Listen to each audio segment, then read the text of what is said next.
Cristo Rey y Santa María de Guadalupe.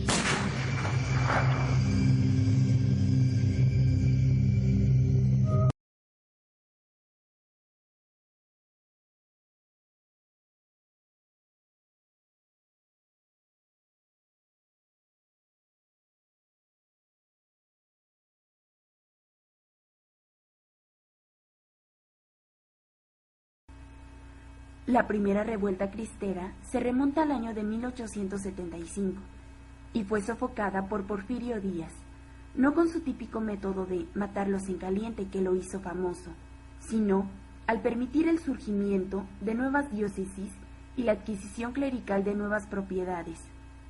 En 1923 se registró un roce importante entre los grupos religiosos y liberales, cuando un grupo de 40,000 peregrinos realizaron un culto masivo con motivo de la bendición de la primera piedra del Cristo del Cerro del Cubilete.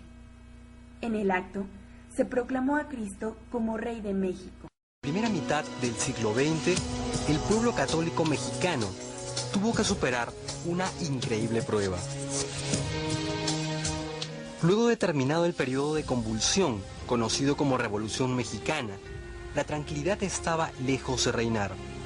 Grupos violentos peleaban entre sí por el poder y buscaban instaurar un mundo de espaldas a Dios.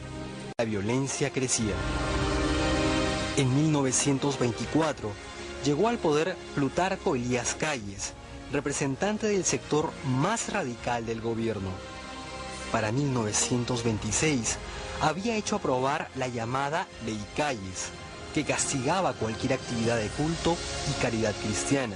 Ser católico y expresarlo era delito, y este delito se pagaba con la muerte inmediata.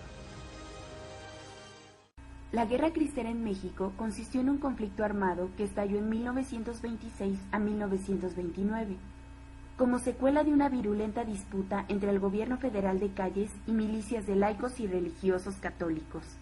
Aquí hubo un conflicto entre los ciudadanos de la ciudad del hombre y los ciudadanos de la ciudad de Dios, aquellos que llegaron hasta el desprecio de su propia vida con tal de no fallarle ni a Dios ni al prójimo. La ley que quería imponer a rajatabla el gobierno de Calles y que había de alguna manera minimizado el gobierno de Carranza o el gobierno de Obregón, la ley era absolutamente insostenible para los católicos mexicanos. Frente a la Ley Calles, el episcopado autorizó suspender el culto público. Los sacerdotes que podían permanecerían clandestinamente con su grey. Casi todos los obispos fueron expulsados violentamente del país. Algunos otros obispos estaban en Roma, se fueron a Roma y pues prácticamente durante 3 años la Iglesia de México vivió en una época de catacumba, ¿no? Fue verdaderamente una iglesia de catacumbas. Los atropellos se multiplicaron, incluyendo el martirio de muchísimos sacerdotes y laicos. El pueblo, indignado, reaccionó. Por parte de los católicos seglares, esta no es una iniciativa de la jerarquía de la Iglesia, sino de los seglares, se funda un organismo que se va a llamar la Liga Nacional Defensora de la Libertad Religiosa. El nombre es un poquito largo, entonces simplemente en el uso cotidiano se le conoció como la Liga. Las acciones más notables fueron un gran boicot comercial nacional y el envío de cartas a las cámaras de representantes, apoyadas hasta por 2 millones de personas. Pero esto no frenó la agresión del gobierno. Luego del asesinato del padre Batis y 3 laicos en Chalchihuites, un grupo de campesinos se organizó para defenderse.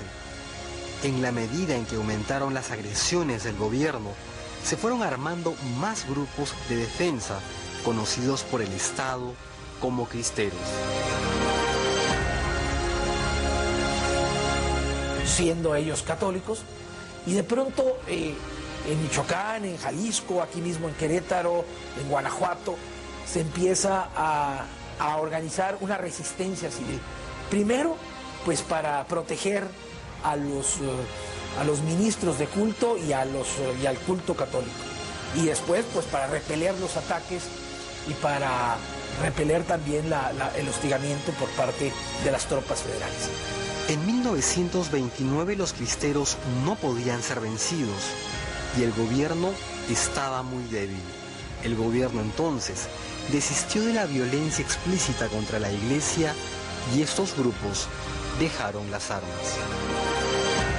La persecución a la iglesia había comenzado antes y continuaría después, pero entre 1926 y 1929 se dio el pico máximo de violencia.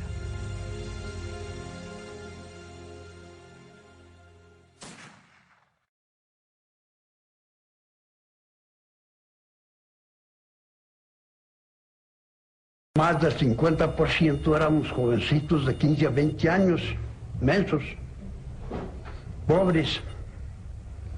No teníamos los trapos que estábamos puestos porque éramos hijos de familia. ¿Qué sabíamos de armas ni de caballos? Pues allí en tanto que nada nos enseñamos al caballo y a las armas. Traían escuincles con sus armas. Decían que eran más valientes los chiquillos que los grandes. Calles promulgó un nuevo código penal que tipificaba delitos en esa materia. La nueva ley condenaba de 1 a 5 años de prisión a los sacerdotes que criticaran a las leyes o al gobierno. Imponía castigos a quienes promovieran actos religiosos fuera de los templos o portar alguna vestidura o insignia que permitiera identificar al dueño como miembro de la iglesia. Como protesta por la nueva ley, la recién fundada Liga instigó a los fieles para crear una crisis económica en el Estado, mediante un boicot a las escuelas, espectáculos, periódicos y empresas vinculadas con el gobierno. Los firmantes de la circular que proponían el boicot fueron encarcelados. Entre ellos, el fundador de la Asociación Católica de Jóvenes Mexicanos, René Capistrán Garza, y el arzobispo Mora del Río. Los obispos respondieron el 25 de julio con una pastoral conjunta aprobada por el Papa Pío XI, donde se anunciaba al pueblo la suspensión de los cultos por la actitud hostil del gobierno. Por primera vez en siglos no hubo servicios religiosos en México. Cuando una comisión de religiosos pidió audiencia al presidente Plutarco Elías Calles para pedir la derogación de la ley de Calles, este le respondió que tenía 2 opciones para solucionar su problema: el Congreso o las armas.